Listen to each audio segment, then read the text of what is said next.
Bendiciones, hermanos, sean todos bienvenidos a Pater Noster. Te saluda tu hermano José Manuel Gutiérrez. Pues hoy la Santa Iglesia Católica celebra en su memoria litúrgica a San Juan Damasceno, doctor de la Iglesia y gran defensor de la veneración a las imágenes religiosas y de las reliquias de los santos. Este santo escribió en una ocasión lo siguiente respecto a las imágenes. Dado que ahora Dios ha sido visto en la carne y ha vivido entre los hombres, yo represento lo que es visible en Dios, dando a entender San Juan Damasceno la licitud de las representaciones que nos llevan a Dios siempre que sean un medio, pero que esa imagen no sea el fin de nuestra veneración y de nuestra adoración. Así lo entendieron no solamente San Juan Damasceno, que fue quien lo puso más en claro, ¿verdad? Sino de esa manera también lo entendieron los primeros cristianos. Ahí tenemos las catacumbas, ¿verdad? De Priscila, etcétera, en Roma, y podemos ver que esas catacumbas sí contenían imágenes. Podemos ver el altar y podemos ver incluso representaciones de Jesús como el buen pastor, San Juan Bautista, etc. Pero es muy importante, hermanos, esto que dice San Juan Damasceno. Dijo, y lo voy a parafrasear de nuevo, dado que ahora Dios ha sido visto en la carne y ha vivido entre los hombres. Yo represento lo que es visible en Dios. Cristo, Jesús, Dios mismo, se hizo carne, ¿verdad? Dice el prólogo del Evangelio según San Juan, y habitó entre nosotros. Pero él pone que es muy importante de que Dios se ha hecho carne, se ha hecho visible para poder representarlo. Pero ¿eso dónde aparece? En la Sagrada Escritura. ¿Dios ha dicho algo acerca de eso? Pues sí, sí lo dijo. El protestante siempre te va a mostrar Éxodo capítulo 20, versículo 4. Ya con eso, ¿verdad? Se creen unos super teólogos. Jactándose de sabios, se volvieron estúpidos. Dice la Sagrada Escritura. Fíjense qué interesante en colación a lo que dice San Juan Damasceno. Vamos a leer la Santa Palabra de Dios en Deuteronomio capítulo 4, versículos 15 y 16. Para que vean que lo que dice San Juan Damasceno va en consonancia al querer y al sentir de Dios.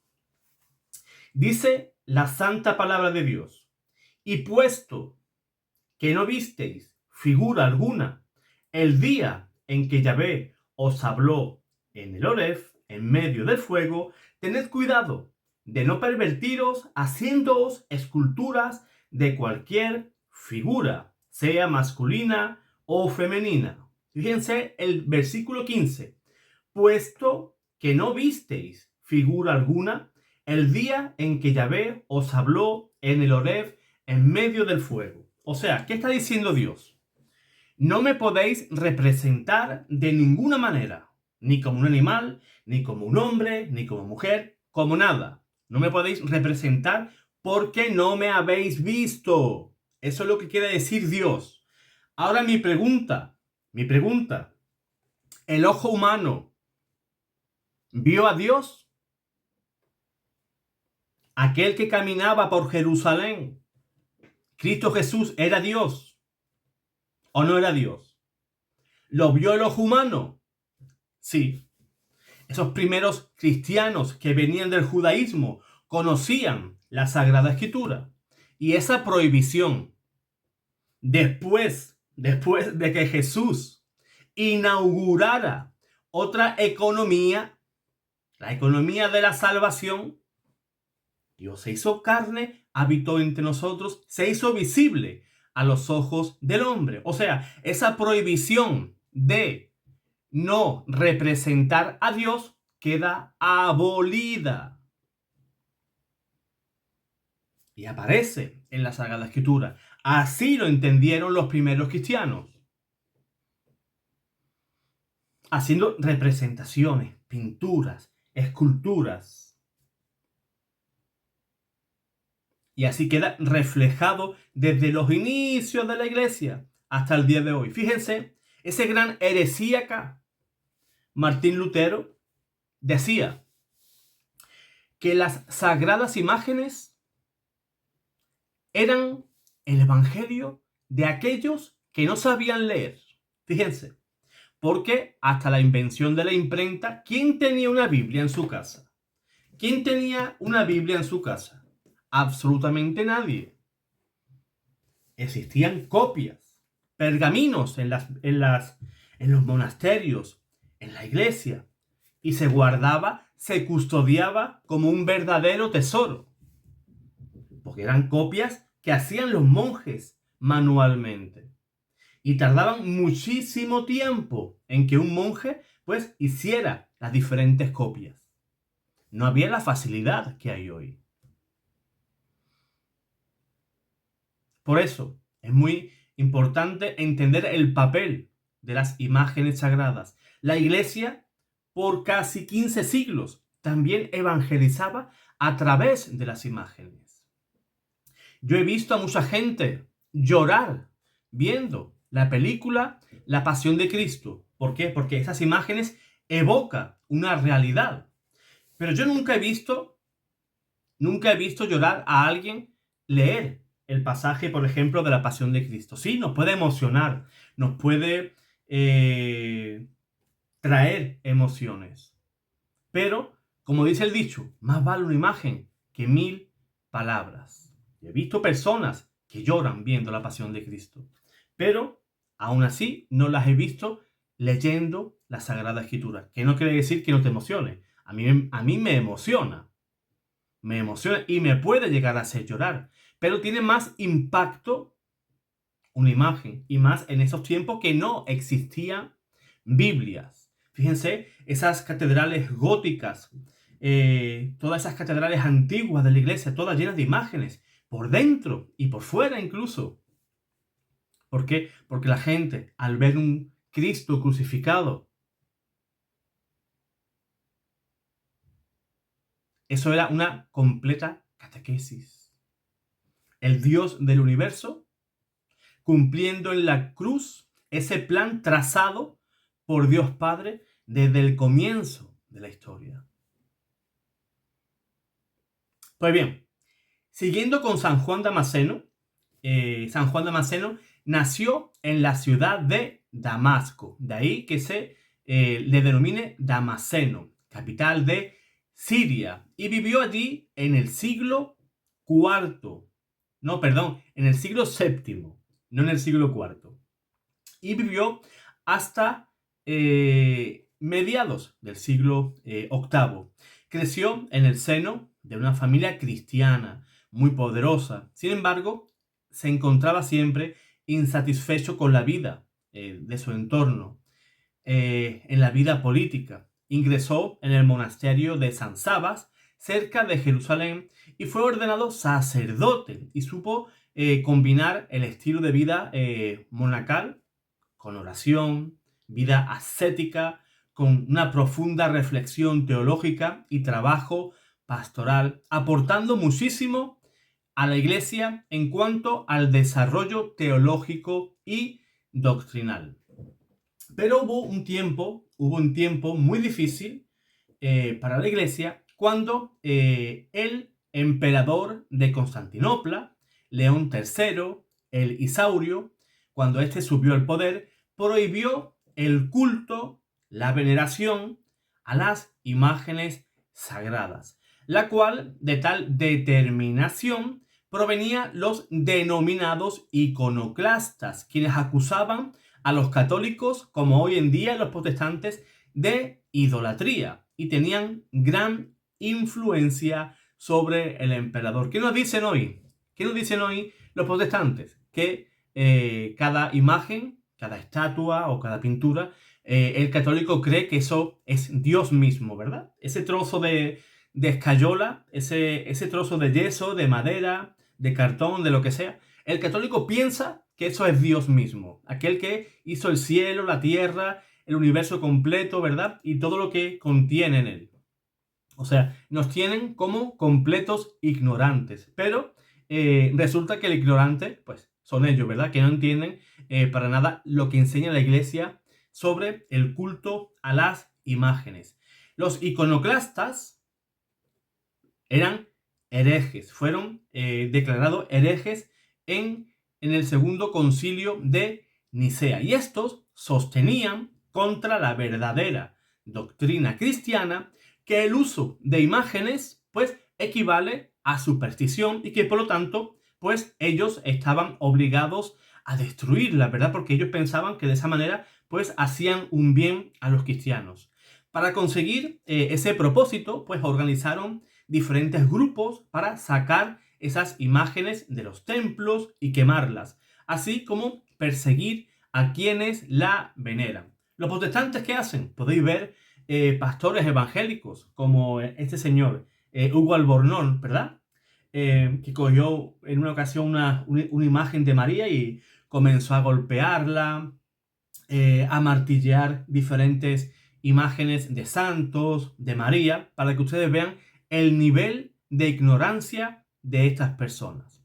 Por su parte, San Juan Damasceno, pues, defendió con muchísima fuerza la veneración de las sagradas imágenes en sus 3 discursos contra los que calumniaban, igual que los protestantes, las santas imágenes. Y escribió lo siguiente: yo no venero la materia, sino al creador de la materia, que se hizo materia por mí y se dignó habitar en la materia y realizar mi salvación a través de la materia. ¿No es materia el madero de la cruz 3 veces bendita? ¿Y no son materia la tinta y el libro santísimo de los evangelios? ¿No es materia el altar salvífico que nos proporciona el pan de vida? Y antes que nada, ¿no son materia la carne y la sangre de nuestro Señor? Pues San Juan Damasceno, de la misma manera, defendió el culto a las sagradas reliquias de los santos. Y llegó a escribir también lo siguiente: ante todo, veneramos a aquellos en quienes ha habitado Dios, el único santo, que mora en los santos, como la Santa Madre de Dios y todos los santos. Estos son los que, en la medida de lo posible, se han hecho semejantes a Dios con su voluntad y por la inhabitación y la ayuda de Dios. Son llamados realmente santos, no por naturaleza, sino por contingencia, como el hierro al rojo vivo es llamado fuego, no por naturaleza, sino por contingencia, por participación del fuego. De hecho, dice: seréis santo porque yo soy santo. San Juan Damasceno, como hemos dicho antes, pues falleció a mediados del siglo VIII. El segundo concilio de Nicea, en el año 787, respaldó la tesis que defendió, señalando que las imágenes pueden ser expuestas y veneradas legítimamente porque el respeto que se les muestra va dirigido a la persona que representa. El Papa León XIII lo proclamó doctor de la Iglesia en el año 1890 por su elevado conocimiento teológico. Hay personas que incluso lo llaman el Santo Tomás de Oriente. Pues bien, quiero leeros lo que definió el segundo concilio de Nicea en el año 787, en el cual en este concilio, se definió la legitimidad del culto a las imágenes y se condenó el error iconoclasta en estos términos. Así dijo el segundo concilio de Nicea en el año 787. Decidimos restablecer junto a la cruz preciosa y vivífica de Cristo las santas y venerables imágenes, o sea, las imágenes de nuestro Señor Jesucristo, Dios y Salvador, la de Nuestra Señora Inmaculada, la Santa Madre de Dios, la de los honorables ángeles y de todos los píos y santos personajes, puesto que más se pensará en ellos a través de las imágenes que los representan, y más aquellos que los contemplan se sentirán excitados al recuerdo y al deseo de imitarlos.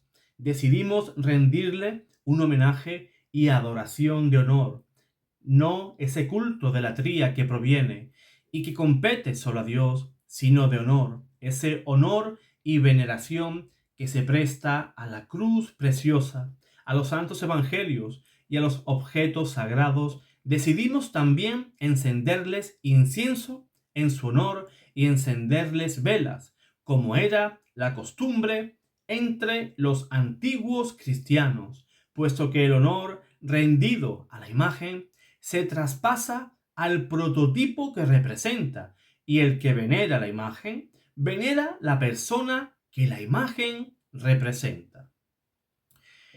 Fíjense, un ejemplo así sencillo, ¿no?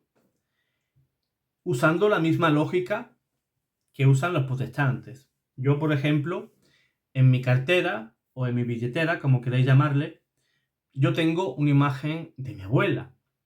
Mi abuela falleció en el año 2010 y yo guardo esa imagen, pues esa fotografía, como recuerdo, ¿verdad? Y símbolo del sentimiento que yo profeso hacia ella.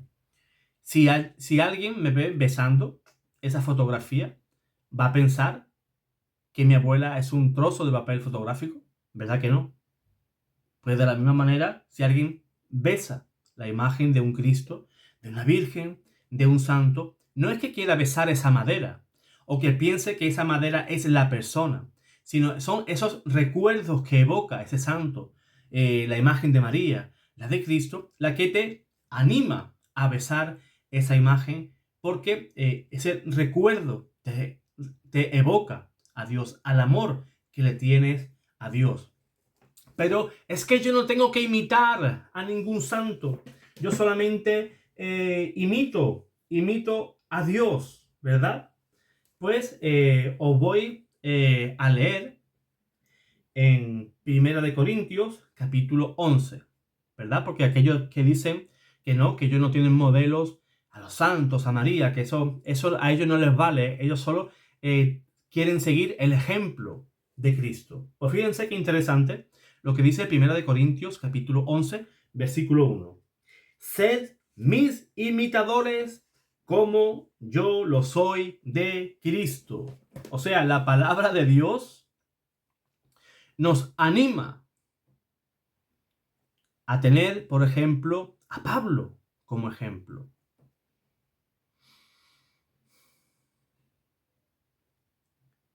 Tenemos otros grandes ejemplos en la Sagrada Escritura, aparte de Jesús, a María, por su vida de obediencia, por ser la esclava del Señor, a San José, a su casto esposo,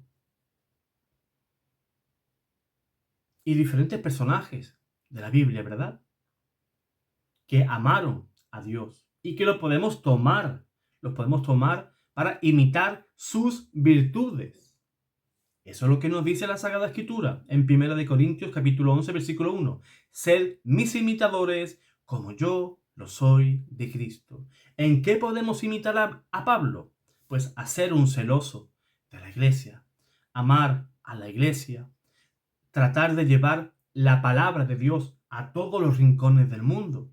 Son algunos ejemplos en los cuales sí podemos imitar, pues, lo que enseña Pablo. Y podemos imitar a cualquier santo.